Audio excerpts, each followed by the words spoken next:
To the Feedback Show. I'm Stephen Bradley. And I'm Colin Bradley. Happy New Year, everyone.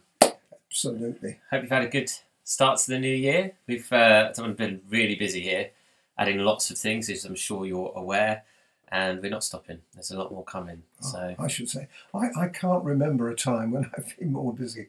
You know I've been doing also some decorating here, or supervising it, should I say.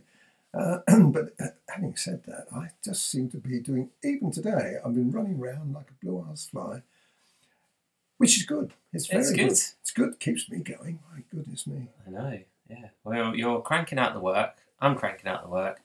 And we've got loads more to show you. And I hope so far that you've been really pleased with what's been coming out. And we're back with the first feedback show of 2018. Got 4 submissions for you today that we're going to talk about and offer some tips on. As always, this feedback service is only for members of our website, and you can join any one of our plans. It's on a monthly or quarterly or yearly plan. No commitments. You can cancel after a month, get feedback on your work, and everyone we're featuring today is a member. So, but we wanted to give this to everyone so that you can learn from other people's work and our tips. So let's start with the first one. It's from Maud, and Maud says, "Hi Steve, your dad helped me get started with this American Cocker Spaniel and told me to use the grid system to get the right perspective. So this is my second attempt. The photo cut off the left ear, but it is good in the drawing. I am really pleased and can't thank Colin enough, but would still like his feedback. Your program is so helpful. I love it. Thanks again, Maud." Oh, good. Well, I'm really pleased you're using the square drawing. A lot of people fight shy of that, thinking, it's cheating. Well, it isn't. Square drawing is just proportioning out, and the more you get used to using the square drawing, the more you're able to see and even attempt freehand. So square drawing is a must, I think, especially when you're starting out. So anyway, well done on that. The problem I think we have here is really no eyes. You can't really see the eyes. Now, when you've got a situation like this, folks, the best bet is to go onto the internet and try to find some eyes which of the same animal, obviously, and you can then have got an idea of what you're looking at. When you haven't got any eyes, as we haven't on this, and it's a little bit blurry as well, which makes it the job harder, you can't really, you've got to guess it. And guessing, I mean, you have to be honest. You couldn't just put the eyes like that in a picture, could you? You've got to do something with them. And I've in fact got a problem. Well, not a problem. I've got a situation at the moment where I've got a lovely picture of a dog, and the eyes, I couldn't see them. Similar situation, not quite as bad as that, but they're a similar situation. So I did exactly that. I went on the internet and found some eyes from the same breed of animal, and I'll be using them.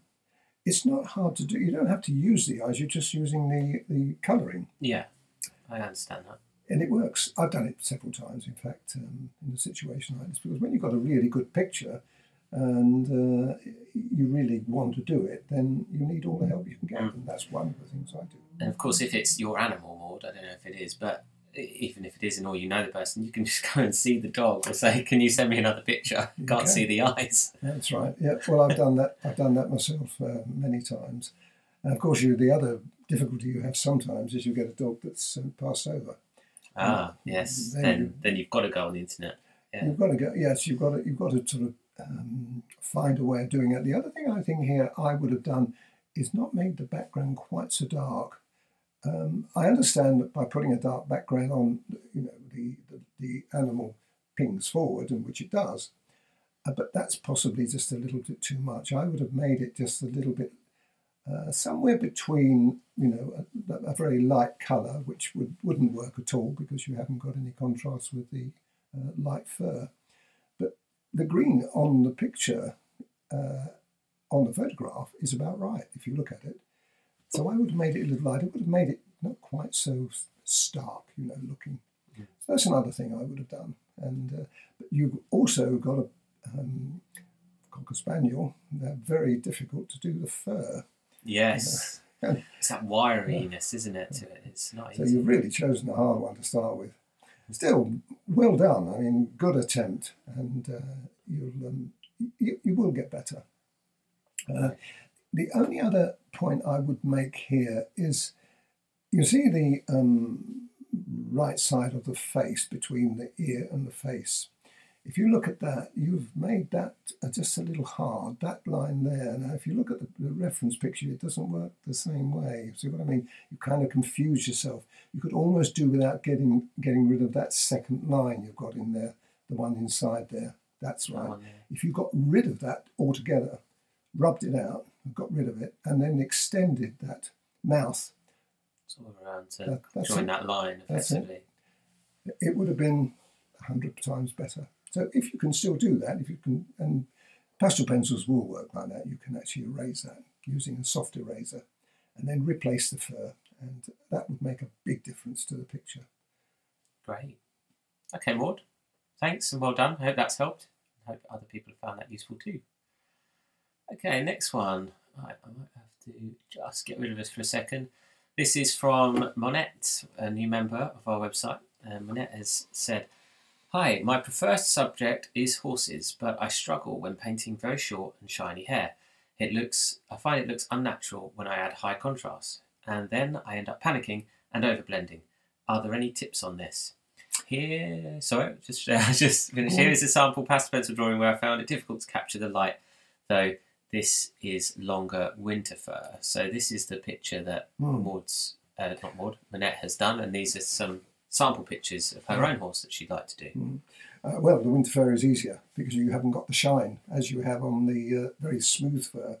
There are quite a lot of pictures. One of them I would recommend you look at is the horse and foal. That's on our animal section, and that is not unlike the horse that you have on the right-hand side, the photograph, not unlike that. So if you go through that, particularly on the hair of the horse, you'll see the answer to it, and there is an answer. You have to put the light in, and it has to go in first, and you have to put the dark on.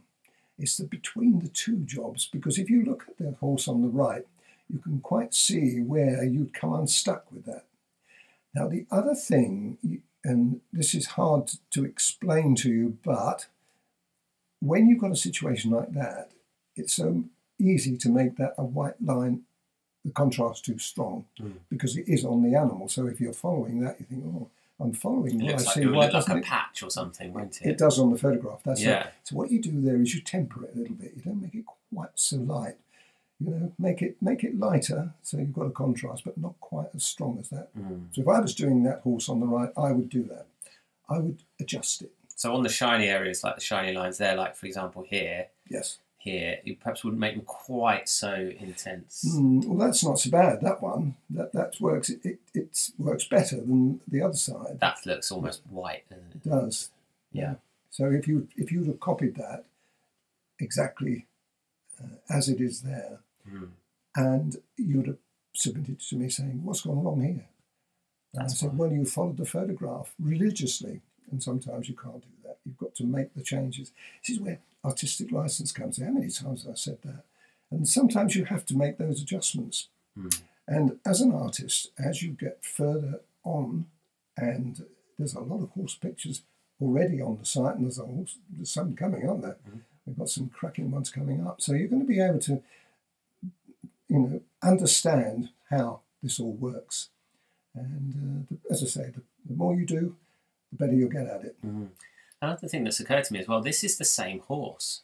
And look at the contrast. That's right, what you choose. It's very different colours. Yeah, but absolutely. It's not easy. It's not easy, no. And I can't really explain it except photography is like that. You get a photograph, and that's a very strong light on that animal. It's all to do with the emulsions in the prints, when it's all printed. So you could be forgiven for thinking they're two different horses. Yeah. Okay, Monette, I hope that helps, and check out the horse and fowl. We've even got a clip if anyone's interested on our YouTube channel. I think we did a clip of that project. Yes, I think we did. A little while ago. But I think that would be, I agree. I think that would be a good project to do that project, and you learn a lot about those build up and that shine. Okay, next one is from Matt. Matt says, "Hi Steve, this is my first attempt at the beginner tiger portrait. Could you give me some feedback, please? I think the most challenging parts for me was trying to blend the coloured fur over the stripes on the bottom right of the picture and the fur in the ears. I don't think I did well in either of those areas. I'm pretty proud of it though. I'm ready to try another. Thanks again, Matt." Well, that's one of the most difficult things you can do, as people would have experienced before. And the answer is you have to use a sharp pencil and you have to twist it as you do it. Now, if you compare the two pictures there, the stripe underneath the chin, that is where it meets the next one down, that's the one that if you look at mine, what I've done is I've got a broken line there. Now that line was broken to start with. I didn't put the white across there. Okay, understand this. I didn't put the light across there. I used the ochre and then the dark colour to build that broken line up. I see. Imagining that I was going to put the light across it. Right. Now what you've done, you've got a hard line there. And then put the white over. Even I couldn't produce the effect on the right with that line on the one on the left. Right. I couldn't do it. Well, I could, because what I do is I rub it out. I was just about to say that, yeah. There is a way you can do it. There is, you can rub it out. But better really not to do it in the first place. So to follow that. So when I do that, I do tend to do that. But there are times when you've got to put the white across or the light colour across. And when you do that, you've got to run along. Usually I turn the picture around. I don't go that way. I turn it round so I push it. Yes. Rather than pull. You've seen me do so this it's like upside down. times. Yeah. Yeah. So many times you've seen me do that. So that way you can, and then you twist the pencil as you do it. And again, it's practice. The more you do, the better you'll be at it. That same technique in the ears as well? That kind of twist? No, well, what it is, but it's slightly different. I think if looking at your ear, if you look at your ear and my ear, now I've made mine a little more ochre, and you've made it a little more grey. And as you know, when I put the fur or the dark fur in the ear or dark colour in the ear, I usually allow some of the white to remain there. And then you extend the white, But, don't be too hard on yourself. I think that's a really good... I mean, you must be thrilled. Oh, I'd be thrilled if I produced that for the first time. And you will, in time, crack it. You just got to do more and more and more, and just keep going. And be assured that you will get there in the end. The eyes are another problem. You've done a good job of those eyes. They're looking good, and you've got the shadow under the top of the lid. It all makes it really worthwhile. So it's really good. No, I really don't want to comment anymore. I think it's... you've done amazing. First attempt. It's really impressive. Very good. Yeah. Well done, Matt. Yep. Okay. The last one today. I'll have to get rid of this again for a second. This is from Gabrielle. And Gabrielle says, "This little girl is my neighbour's granddaughter. And I thought to add in the butterfly and flower from Colin's tutorial as a compilation. We'll deal with this a step at a time. The first question is, would Colin be interested to conduct a tutorial on how he does this? So how you can put one picture into another. Because I know you do that a lot of times. You take many references. Yes, I do. Yes, I will. Yes, I will try to include it.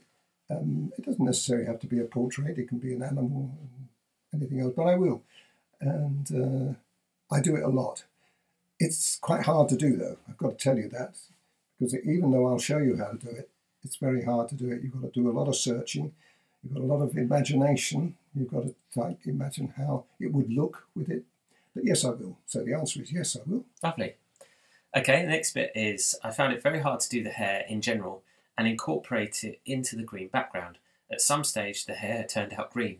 I wasn't sure to do the background first or after. Right. Well, that's very, very easy to tell you. You put it after. You don't do it before.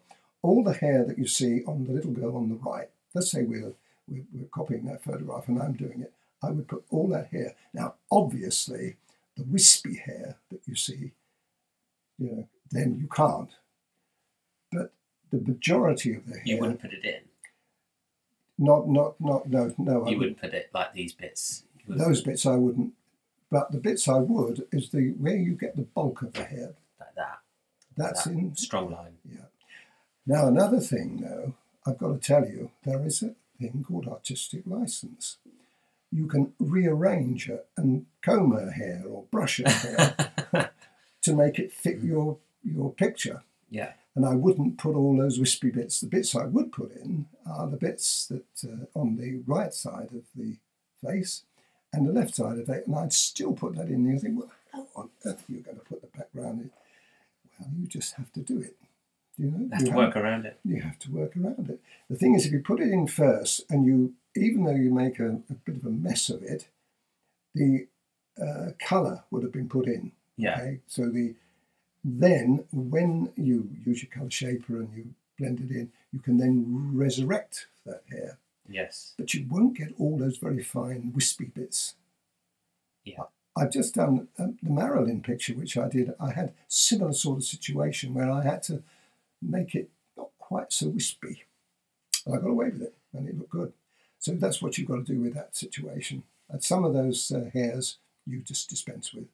So that's the first thing. So you put the background on afterwards. Never, ever beforehand, because you are going to turn it in green. You're quite right. Okay. Okay, what's the next bit? Next bit. The mouth caused some problems too, but the main problem was the hair and what colours to use. The composition should have been higher up and more to the right. Would Colin agree? Absolutely. I think the problem you've got here is and I'm going to show you the composition on the other picture in a minute. Okay. We'll do some chopping around. The problem you've tried to incorporate a butterfly and a flower, which is superfluous to requirements. You don't need it at all. So what you've got to do here, shall we do this for the moment? Let's go to the right-hand side, and I'm going to get you to trim it a bit. Okay. So that's it. Go in, right into there. That's it. And the other side, I would just leave that alone. In fact, yes, because the picture, although the little girl is slightly on the right-hand side, if you look at it, it's the hair that I love. I love that bow and I love the hair. Okay. Now, the thing you've got to do, though, and you have to do this, is if you haven't got the full picture there, so we've only got a little bit of a singlet showing, I would deepen that quite a lot. Now, you can't do it at the moment, Steve, unless you can put a line down there. Can you just put a line, this line along here, can you put a line on? See if Steve can do work his magic for me. So you want a line? That's one of them, yeah. And I want it straight. Like that? Yep. Now you want to go the full. Now what we want to do now is bring that line down until I tell you to stop. Down. Stop. Now that's better. Now above it, you want to go up. I don't know if you can. No, not. What do you mean? No, another line you need. You need another line. Yeah, I need another line. Okay. And I want it right above. That's it. Up a bit more. Right, we're running out of page, so. Okay, well look. No. I can do this. Dad. I can do this. All right. We've seen you. Sorry, Gabrielle. I'm gonna have to delete your thing there, and then I'm gonna have to go up like this, like that. Now tell me what do I need to do. Then I'd leave the top one there and the bottom one down a bit. Oops. Okay. Bit more. Yep, that'll do. Now that's a portrait. Okay, that's the composition that we're looking at. Yes, you've got to fill the top bits, no problem at all. You just fill the background in. Yeah. It's the bottom that's the problem. How are you going to make that? How would I do it? Well, you'd be able to extend the singlet a little bit by guesswork, and of course the neck and the skin, top of the chest. You could guess that too. But what you could do in a situation like that is put it in fog it. And in which case you could make that a little long, the line a little lower than that, if you would do that. Yes. This is the sort of thing you've got to work at very hard. Okay? So anyway, do you understand all that? I understand that. Yeah, that's a good composition. Okay. Yeah. Now, let's go back to the picture now then. Now, if we go back to your picture, your nose, I'm afraid, is all out of sync. Go to the other picture for the moment, Steve, and I want you to find... That's it. You knew what I was going to say there. You mean that 3D kind of... Yes. That's the centre of the nose, right? That is the centre of the nose. Now, if we were to, no need to do any work here, I'm just going to tell you, if you go from there, no, you stay where you are, leave the pointer there. Yeah. We're just talking about it now. Okay. If you measure in your head from the point of that arrow to the right-hand edge of the nose, okay? Imagine that for the moment. Yeah. Now go the other side, from that point to the left-hand side. Like that. Yeah. Yeah, okay. It's more than twice the size. So it's the tip of the nose that needs to be more over to the right. That's right. Where you've got that highlight. Yeah. Now if we go to the other, now you've got that in your head. Let's go to the other side now. Go to the other, put the arrow on the tip of the nose as it is on, that's it, you got it. Like there, is that? Yeah. That's right. Now imagine. Now, folks, your imagination again. Now keep it more or less. That's it. Okay. Doesn't matter if it's slightly out. I think you're getting the gist of this. Okay. Now measure in your head the tip of the nose to the right-hand side and the tip of the nose to the left-hand side. You'll find that the tip of the nose to the right-hand side is possibly even a fraction larger. So what you've done is twisted that nose.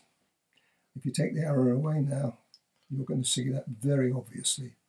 The nose is on exactly facing us. Yeah. But the little girl isn't. I see what you mean. Got it? Yeah. So that's the bit that you've got to be very, very aware of when you've got a situation like this. Now, if you'd use square drawing, I've got to be honest, you shouldn't have made that error, because that square drawing would have told you, especially if you put the line of the square drawing right in that centre area which I was talking about, you'd then see that one side was longer than the other. Right. Critical to a picture, especially a portrait. It happens with animals too. I've seen animals in a situation like that, and I've pointed them out on the feedback show before. Yeah. Something like that you've got to be very careful with. And portraits particularly, you've got to be careful with. So what about this picture down here? What would you have done with the flower? I wouldn't have done You it. wouldn't have put it in. You wouldn't have put it in. It's surplus to requirements. Okay. I can understand why you're doing it, but she doesn't need it. She's a pretty little girl, and you could have made the background just a bit, maybe a little flowery or pretty. You've done that anyway. I think you've done a good job of the background. Given that kind of impression, like you did with the two little girls. Right. The memoir? No. Oh, I can't remember. Oh, Emil Vernon Foster. Well done. Oh, Yes. I wouldn't have remembered that. Well, I've written it down however many times when I've been doing all this stuff. Yeah, But if you go back to those two little girls, though, look at it and follow it and re-see it. All the things I've just told you about it, look at it, because it's so important. Now, that picture was part of a large picture with other children in. Mm-hmm. So I had to do quite a lot of manipulation to get that. Yeah. And at one point in time, one of the other children was superimposing against. Oh, really? Yeah. Because that one originally had four, I think. Four, and you took two out. I did, yeah. Yeah. So what you can do, but that's a very, very pretty little picture, and I'm sure you'll make a really good job of it. And the pose is superb. Yeah. Lovely. Well done, Gabrielle. I'd keep the bow as well.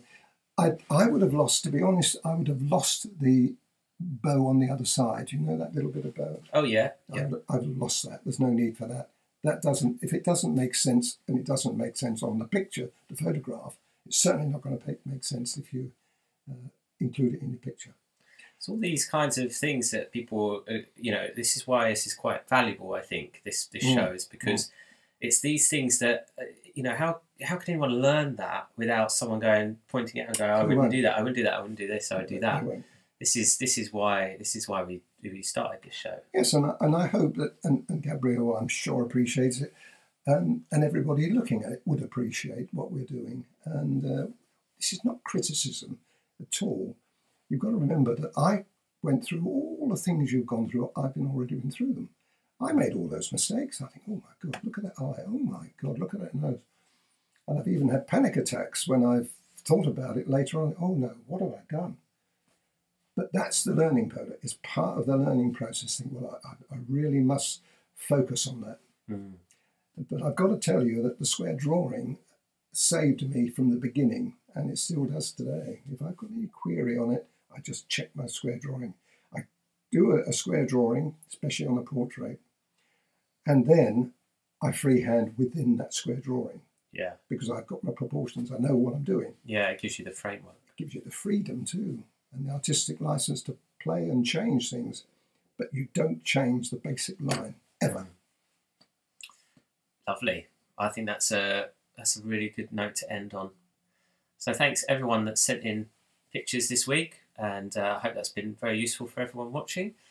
We'll be back in, I don't know, a few weeks' time with another feedback show, so keep your work coming in. You can just email us. Again, like I said at the beginning, you have to be a member of our website, and just email over the picture that you're working on, and if it's not one of ours, your reference picture, like you saw with Gabrielle's down there, and any areas that you found challenging, and then we can focus on those. And I've got to tell you too, we sometimes we get pictures sent in to us without the reference picture, but you can see how important and why we insist on having the original picture.